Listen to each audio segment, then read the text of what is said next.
So here's the thing.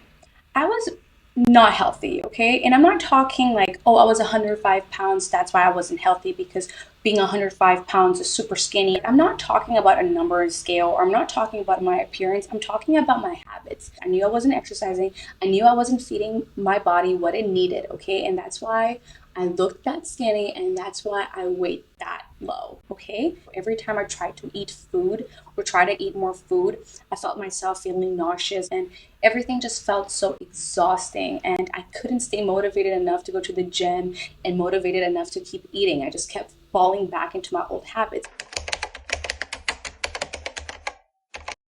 I went from 100 pounds or 105 pounds to 130 pounds within a few months. And I actually documented on my story where I said, I have a goal to weigh this much by this time frame. And I took a photo and I showed myself gaining the weight for you guys. I documented to show that it's possible. I didn't skip the gym. I didn't skip the meal. I did everything I knew I needed to do to become that person that will achieve that goal. It took me a few months after my fitness journey to really realize that the way I achieved my fitness goal was actually pretty toxic.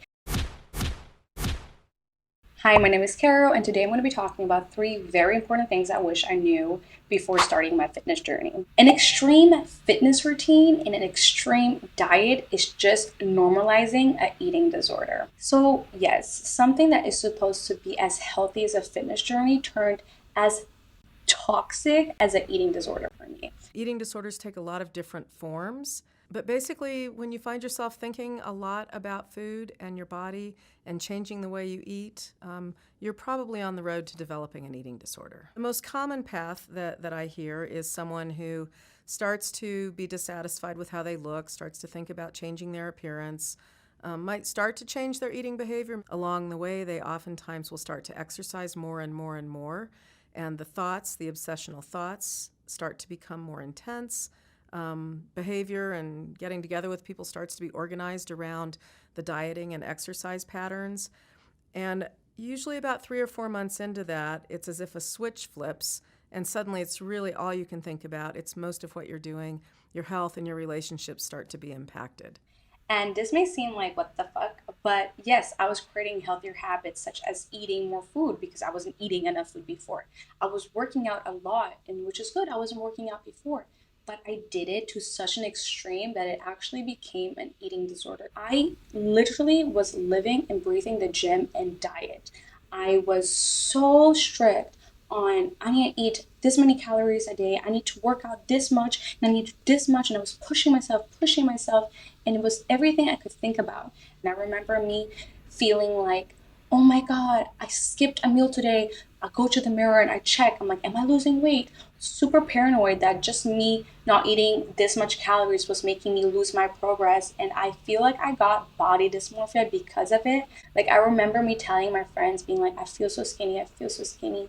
And like them looking at me like, no, Kara, like, you look like you gained weight. You don't look skinny anymore. And I remember me now going through my phones and looking at photos of myself at a certain time when I already gained a lot of weight. And I remember in those moments and around that time, me thinking that I was so skinny when in fact I wasn't. So I literally just went from one problem to another. I just went from one state of unhealthy to another state of unhealthy. And I just want to say this as a reminder that your fitness journey is not a race. A fitness journey is something that you're gonna do your whole life, right? Like, you're not gonna just stop taking care of yourself. So see this as a journey. Don't see this as something that you have to do so quick. You don't have to achieve, these fitness goals. And can I just talk about something? Stop making a weight a fucking goal. Obviously, if you're underweight and overweight, it's a different story. Don't focus on making these fitness goals on something that is superficial, like a weight or your appearance. Focus on your health. Your fitness goals should be taking care of your health. It's about being the best version of you, being the healthier and stronger version of you. And this leads me to my last point of what I wish I knew, is that our bodies are not trends. What I would look like if I had the perfect body throughout history. In the 2020s, Instagram booty models were invented and everybody followed. But just a decade before, thigh gaps were super in. I mean, why would you want your thighs to touch? In the 2000s, who can forget the Victoria's Secret angel? What started as a male fantasy ended up becoming the beauty standard. In the 90s, emaciated was in. Called it heroin chic. In the 50s, we were introduced to the hourglass figure. Soft and voluptuous with a Coke bottle body was in. But in the roaring 20s, you had to look like a little boy. No boobs and no hips. Then rewind to the Italian Renaissance, where having a full figure was a sign of being well fed and being wealthy. So what's in store this year?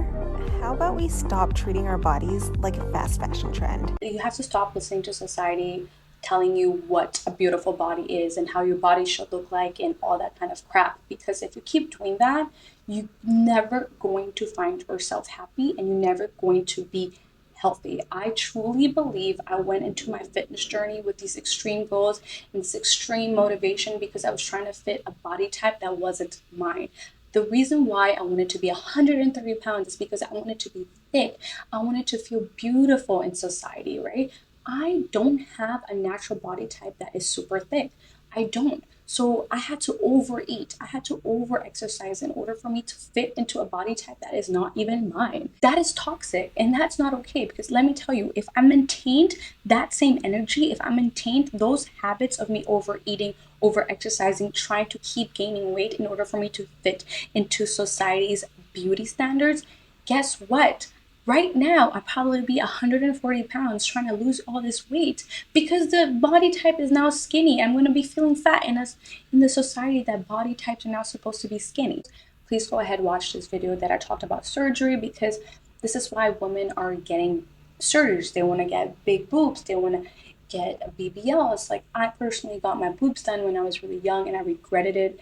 I would have never done it. Me being the person I am today, I don't think women should do plastic surgery. I think women should embrace their natural bodies and the natural body types because the only reason women do surgeries, well, I can't say all women, but most of the reasons women do surgeries because they're trying to fit into a beauty standard. Those beauty standards are always going to change, and you can't give those people power on defining what will make you beautiful. So I have to just focus on what I can work with and own that and embrace that and not try to have anybody else's body type, okay? This all leads me to say I really wish I knew these three things is that no workout routine or no diet is going to fix the root of the problem to why you are unhealthy in the first place. You have to look within and see what your soul needs because a glow up is never external, it's always internal. So really see what is it that you need so you know how to properly take care of yourself so that you can actually be healthy, not just healthy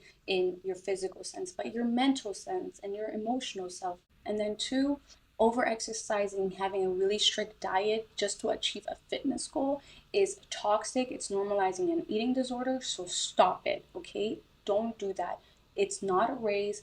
Take it at your own pace. And three, you don't have to fit into society's beauty. You don't have to try to be the perfect, ideal body type that society says. And you shouldn't make that your body goal and you shouldn't make that your goal for your fitness journey. A fitness journey is here to help you be healthier and create healthier habits. That's it. It's not trying to conform into society's beauty. Okay? This is the three things I wish I knew before I started my fitness journey.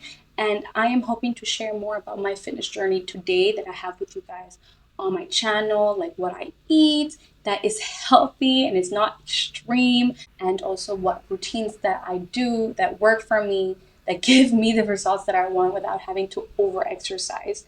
And also more about just like the mental side of things when it comes to bettering yourself through fitness and just personal development overall. So if you guys want to see more videos like that, give it a thumbs up and comment down below if you guys can relate to anything that I said and what your guys' thoughts are.